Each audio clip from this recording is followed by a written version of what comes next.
L-20 sena tal-Ikirix minn April fuq 1. Tkompli s-saga tal-Partit Nazzjonalista u l-kontijiet finanzjarji tiegħu hekk kif kompli tidher l-iskundità fih dan ir-rappreżentanti tal-istess partit. F'konferenza tal-aħbarijiet li l-Partit Nazzjonalista għamel, il-kandidat nazzjonalista għall-elezzjonijiet tal-Parlament Ewropew li Buġeja Bartolo farfar fuq il-kap Bernard Grech għat-taħwit finanzjarju fil-partit.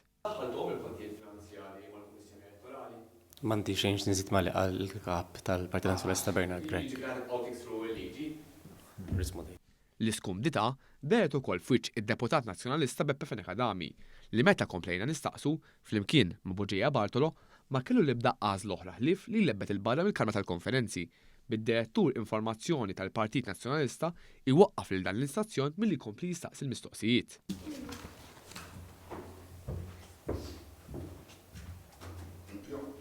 Bernard Grech kien iddikjar li ma jistax jsib awditur biex jiffirmawlu il-kontijiet finanzjarji tiegħu. Ikun hemm kultant komplikazzjonijiet ħafna drabi jkunu ħmerija ta' ġifieri li inti jkollok bżonn awditur u ma ssibx awditur mill-ewwel, pereżempju. U allura inti ċerti commitments ma tagħmelhomx fil-ħin. Mal-Kummissjoni Elettorali il-Partit Nazzjonalista għadu ma sottomiex il-kontijiet finanzjarji awditjati u r-rapporti tad-donazzjonijiet li rċieva mill-2022 il-qudiem.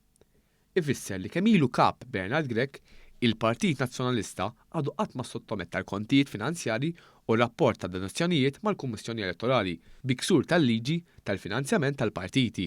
Dan minkejja 5 ittri ta' twissija li l-istess Kummissjoni Elettorali bagħtet lill-Partit Nazzjonalista biex jirregola ruħu u jżomm mal-obbligi tiegħu u ma jibqax jaħbi, waqt li l-kandidati laburisti għall-elezzjonijiet tal-Parlament Ewropew Daniel Attard u Marija Sara Vella Gafà fetħu protest ġudizzjarju fil-qorti u anke talbu l-Kummissjoni għall-Standards fil-ħajja pubblika biex jinvestiga lil Bernard Grech.